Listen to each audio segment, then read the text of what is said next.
911 ተብሎ የሚጠራው ጥቃት ከደረሰ ወዲህ ፕሬዝዳንት ቡሽ እና የሚመሩት መንግስታቸው ቀዳሚ ትኩረት ኦሳማ ቢንላደንን አድኖ መያዝ ነው። በጊዜው ቡሽ በልበ ሙሉነት የገባበት ገብተን አድነን ለፍርድ እናቀርበዋለን ሲሉ ተደምጠዋል። የቢንላደን መገኛ ቶራ ቦራ ተብሎ በሚጠራው የአፍጋኒስታን ተራራማ ምሽጎች ነው ተባለ። ቢንላደን እዚህ ነው፣ ቢንላደን እዚያ ነው ተገመተ። የአልቃይዳውን መሪ ለማግኘት አሜሪካ ላይ ያላወጣቸው ታች ያላወረደችው የለም። ጊዜያት ነጎዱ። አሜሪካ አሁንም ዳግም የ911 አይነት ሽብር ሊፈጸም ይችላል ከሚለው ስጋቷ ጋር ከመሆኗም ሌላ ያንን ዓለምን ጉድ ያሰኘውን ጥቃት አሜሪካ ምድር ላይ ያሳየውና ያቀነባበረው የጥቃቱ ፈጻሚ አልቃይዳን የሚመራው በምድር ቁጥር 1 ተፈላጊ ሰው ኦሳማ ቢንላደን ሊያዝ ቀርቶ የት እንዳለ እንኳን ለማወቅ አልተቻለም። የት እንደሚገኝ ያውቃሉ ተብለው ቡሽ ሲጠየቁ የት እንዳለ አላውቅም የሚል ምላሽ ሰጥተዋል። የመካከለኛውን ምስራቅ ፖለቲካ በልቶታል የሚባለው ጋዜጠኛ አብደል ባሪ አትዋን ሲናገር አንዳንዶች ኢራን፣ ሌሎች ደግሞ አፍጋኒስታን ነው ይላሉ። ለኦሳማ ቅርብ የሚባሉ ሰዎችም እንኳን የት እንደሆነ አያውቁም ይላል። ውድ የሽርሽር ኢትዮጵያ ቤተሰቦች ይህ ለአንድ ሽብርተኛ መሪ መገኘት የሚደረግ ርብርብ የአንዲት ትልቅ ሀገር ክብር ወድቋልና እሱን ለመታደግ የሚከፈል ዋጋ ነው ቢባል ስሜት የሚሰጥ ባይመስልም ግን እንለፈው። በ2008 እንደ አውሮፓውያን አቆጣጠር የአሜሪካው ፕሬዝዳንታዊ ምርጫ ተወዳዳሪ የነበሩት ኦባማ ፕሬዝዳንት ሆነው ከተመረጡ በማንኛውም መንገድ ቢንላደንን ለመያዝ ቃል ገቡ። ለፕሬዝዳንትነት ስወዳደር በቀዳሚነት የምፈልገው አልቃይዳን እንደሆነ ግልጽ አድርጌ ነበር ሲሉ ተናግረዋል። በጊዜው በምርጫ ቅስቀሳ ላይ አስገራሚ የተባለውን ንግግር ተናገሩ። ፓኪስታን ኦሳማ ቢንላደንን ለመያዝ ካልተባበረችና ፈቃደኛ ካልሆነች እኛ እናደርገዋለን አሉ። ኦባማ ምርጫውን አሸንፈው ፕሬዝዳንት እንደሆኑ ለአዲሱ የሲአይኤ ዳይሬክተር ሊዮን ፓኔታ የሲአይኤ ቀዳሚ ስራ ቢንላደንን መያዝ እንደሆነ ትዕዛዝ አስተላለፉ። ሲአይኤ ቀደም ሲል ከነበረው የቢንላደን መዝገብ በመነሳት አዲስ የምርመራ አቅጣጫን ያዘ። አሜሪካ እስካሁን ቢንላደንን ለመፈለግ የሄደችበት መንገድ ላይ የዚህ ሰው መገኛ አልታወቀም። የቢንላደን ሰዎች እንዴት ይገኛሉ? ትዕዛዙንስ የሚያስተላልፈው ማን ነው? እንዴት አድርጎ ማንስ ይቀበላል? በምን መንገድ ለቀጣዩ ሰው ትዕዛዙን ያሻግራል? እነዚህን ጥያቄዎች መመለስና ይህንን የግንኙነት መረብ ማሰብ የሲአይኤ ስራ ሆነ። ይህንንም ምርመራው ወደ አዲስ አቅጣጫ የወሰደው ትንሽ ፍንጭ ከጓንታናሞ እስር ቤት ተገኘ። አሜሪካ በሽብር ጠርጥራ ካሰረቻቸው አንድ እስረኛ ምስጢር እንዲወጣ በተደረገበት ምርመራ ጫናን መቋቋም አቅቶት በተደጋጋሚ አንድ ስም ይጠራል፣ አልኩዌቲ። ሲአይኤ አልኩዌቲ ወይ ራሱ ቢንላደን ነው አሊያም ከቢንላደን ቅርብ ሰዎች አንዱ ነው ብሎ በማመን ይህንን ሰው መፈለግ ጀመረ። ችግሩ ግን ይህ ሰው ዋና ስሙ ይሁን አይሁን አይታወቅም። ዋና ስሙ እንኳን ቢሆን አድራሻው፣ ስልክ ቁጥሩ ምንም ፍንጭ የለም። በማንኛውም መንገድ ግን ይህ ሰው መገኘት አለበት። በነሐሴ 2010 እንደ አውሮፓውያን አቆጣጠር ባልቲሞር የሚገኘው ብሔራዊ የደህንነት መስሪያ ቤት ቢሮ ኮምፒውተሩ ላይ የተጠመደ አንድ ባለሙያ የሆነ ድምጽ ሰማ። እያወራ ነው። ፓኪስታን የሚገኝ አንድ ሰው በገልፍ ሀገሮች ውስጥ ካለ ሌላ ሰው ጋር በአረብኛ ይነጋገራል። የት ነበርክ? ጠፋህብን እኮ። አሁን ምን እያደረክ ነው? በፊት ወደ ነበርኩባቸው ሰዎች ተመልሻለሁ ይላል። የሲአይኤ ሰዎች አልኩዌቲን በሞባይል ሲነጋገር ሰሙት። በከፍተኛ ፍጥነት ድምጽ ወደ መጣበት ስፍራ ሳተላይቶች ተነጣጠሩ።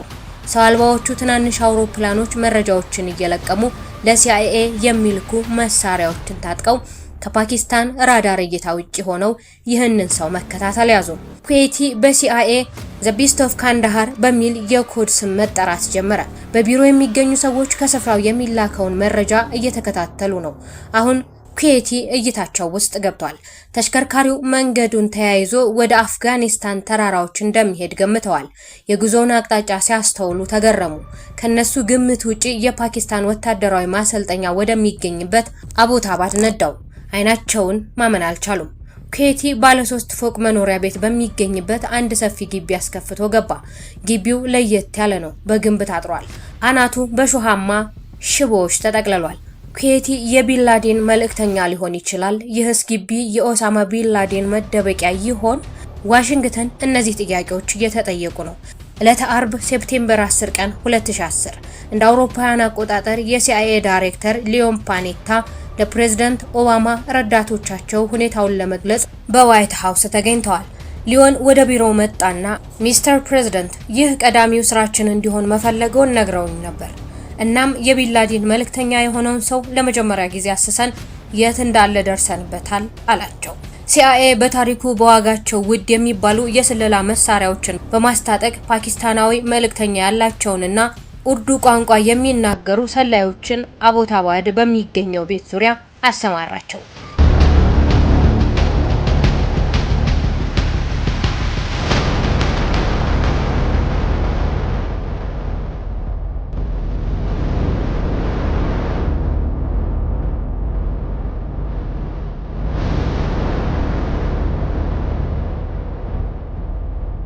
ግቢው ለየት ያለ ነው።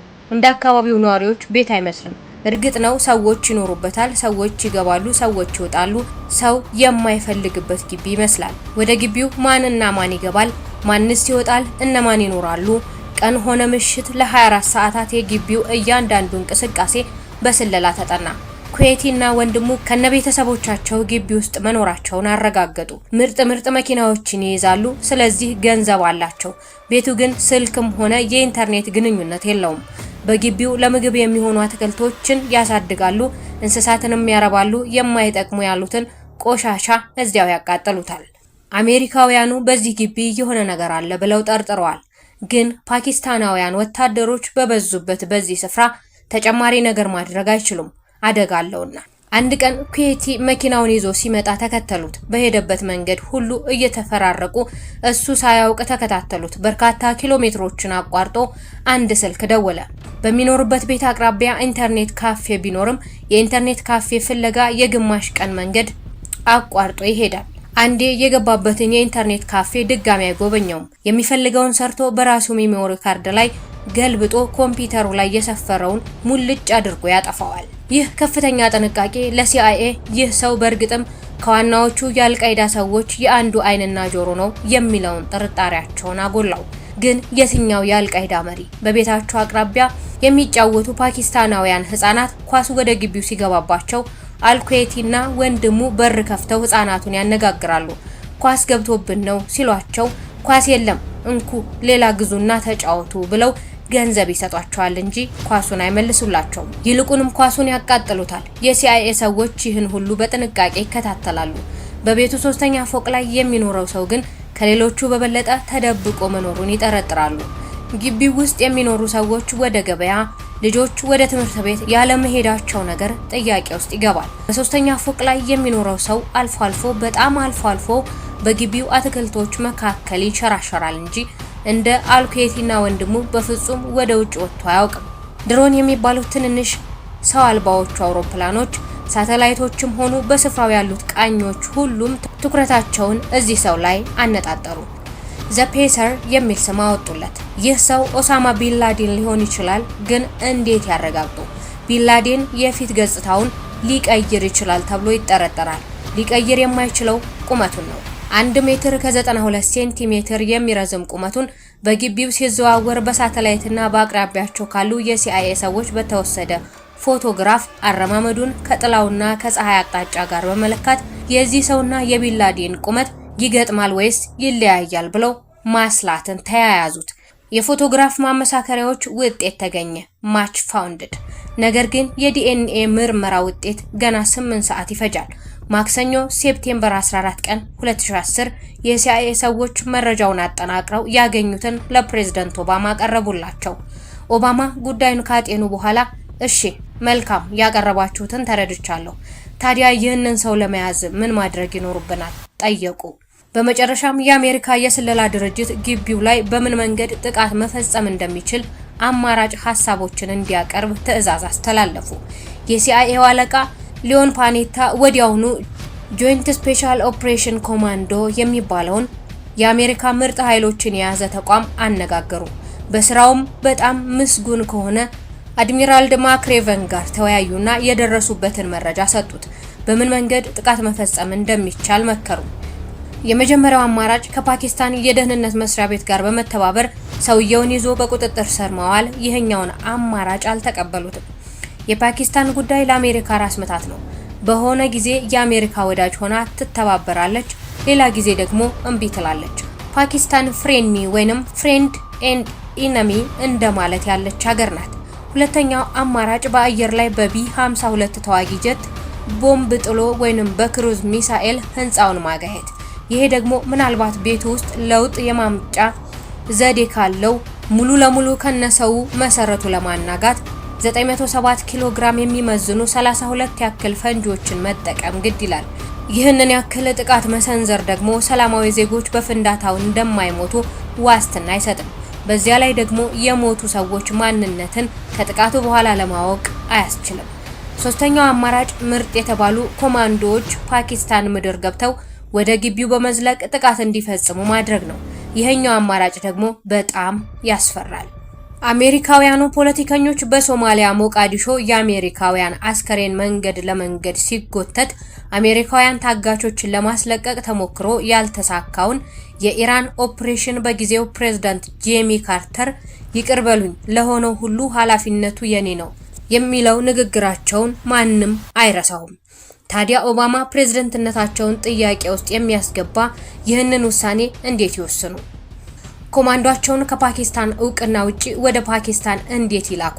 ካልሆነስ ምናልባት ቢንላደንን ሊይዙት የሚችሉበትን እድል ያመክኑት ይሆን? የትኛውን ውሳኔ ይወስኑ? አጣብቂኝ ውስጥ የሚያስገባ ምርጫ።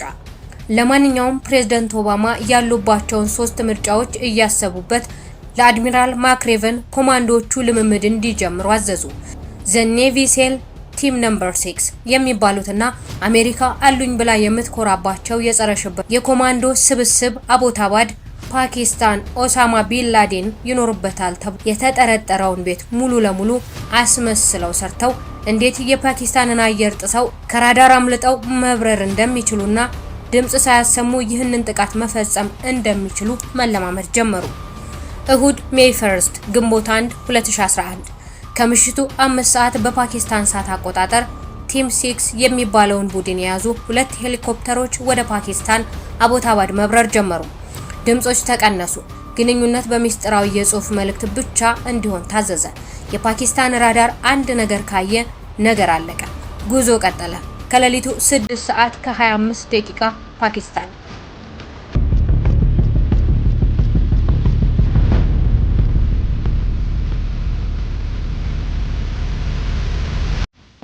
ሄሊኮፕተሮቹ ወደ ስፍራው እየደረሱ ነው። ከሁለቱ ብላክ ሃውክ ሄሊኮፕተሮች አንደኛዋ ችግር ገጥሟት በአቦታባድ የነበረው ሙቀት ባሰበችበት መንገድ እንዳታርፍ እንቅፋት ሆነባት። ፓይለቱም የከፋ አደጋ ሳይመጣ በግቢው አትክልቶች ውስጥ በግዳጅ አሳረፈ። በዋይት ሃውስ በቀጥታ የሆነውን የሚመለከቱት ሁለቱ ቁና መተንፈስ ያዙ። ከዚህ በኋላ ወደ ኋላ መመለስ አይችሉም። ፕሬዝዳንት ኦባማ ሲያስታውሱ ነገሩን በቀጥታ እየተከታተልን አንደኛው ሄሊኮፕተር ለማረፍ ችግር እንደገጠመው ተመለከትን። ሁሉም ሰው ትንፋሹን ውጦ ነበር። ያ ያልታሰበ ነበር ይላሉ። የሲል አባላት ከቤቱ የታችኛውን ክፍል አልፈው ወደ ላይ አንደኛ ፎቅ መውጣት ጀመሩ። ይህኛው ግን ከባድ ነው። በአንዲት ጠባብ ደረጃ ወደ ላይ እየወጡ ነው። በላይ ምን እንደሚጠብቃቸው፣ ማን እንደሚቀበላቸው ምንም አያውቁም።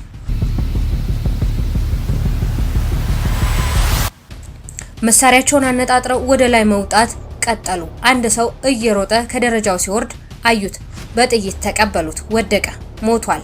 የተሰጣቸው ግዳጅ ከቻላችሁ ማርኩ፣ ካልሆነ ግደሉ ነው። የሞትና የህይወት ወሳኝ ደቂቃ ላይ ናቸው።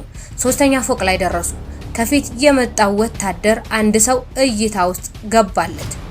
ረጅም ጢማም የክፍሉ ጥግ ላይ ቆሞ ምን እየመጣ እንደሆነ ሲመለከት አየው።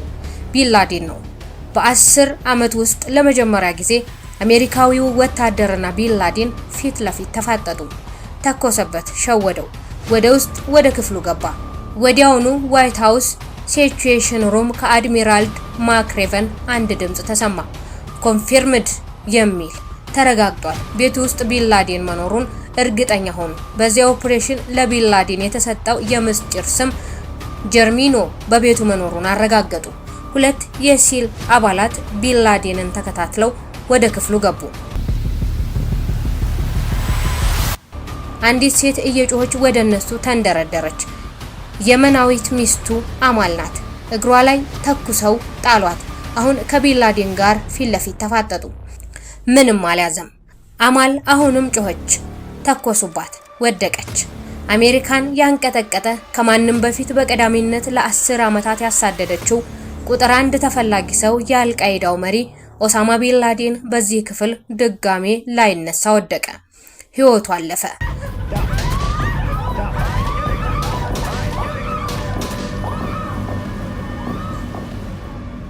አድሚራል ማክሬቨን ጀርሜኖ ኢሃይ አሉ ኢነሚ ኪልድ ኢን አክሽን መሆኑ ተነገረ። የሲል አባላት 33 ደቂቃ ሆኗቸዋል። ፓኪስታን አቦታባድ ላይ ካረፉና ተልእኮውን ለማጠናቀቅ ካሰቡበት 3 ደቂቃ አልፈዋል። ድንገት የፓኪስታን ኃይሎች በማንኛውም ደቂቃ ሊመጡ ይችላሉ። በተለይ ደግሞ የያዙትን አስከሬን በሰላም ወደ አፍጋኒስታን በመውሰድ የገደሉት ሰው ማንነት ኦሳማ ቢንላዴን መሆኑን እስኪያረጋግጡ ችግር ላይ ናቸው። በየክፍሉ ያገኙትን ሁሉ ለቃቅመው ሰበሰቡ። በርካታ ገንዘብ፣ ቀጣይ ጥቃት ለማድረግ የታቀደ እቅድ፣ ሌላም የወደቀውን ሄሊኮፕተር $60 ሚሊዮን የሚያወጣውን እጅግ ዘመናዊ ቴክኖሎጂ የተላበሰውን ይህን ሄሊኮፕተር በፓኪስታን እጅ እንዲገባ አልፈቀዱም። ለማጋየት ወሰኑ። ፈነዳ። የሲል አባላት ገድለነዋል ብለው ያመኑትን የኦሳማ ቢንላዴን አስክሬን የያዘ ሄሊኮፕተር ወደ አፍጋኒስታን ጉዞ ጀመረ። በዋሽንግተን ፕሬዝዳንት ኦባማና ባለስልጣኖቻቸው በጭንቀት ሆነው ቀጣዩን ዜና ለመስማት እየተጠባበቁ ነው። ሄሊኮፕተሯ አፍጋኒስታን ድንበር ላይ ነዳጅ ሞልታ በሰላም ጃላላባድ አፍጋኒስታን አረፈች። ፕሬዝዳንት ኦባማ ንግግር ለማድረግ መድረኩ ላይ ቆሙ። ለአሜሪካ ሕዝብና ለዓለም የምለው አለኝ። ዩናይትድ ስቴትስ የአልቃይዳውን መሪ በሺዎች የሚቆጠሩ ሰዎች ነፍሰ ገዳይ ኦሳማ ቢንላዴንን ለመግደል ያስቻለ ጥቃት ፈጽማለች።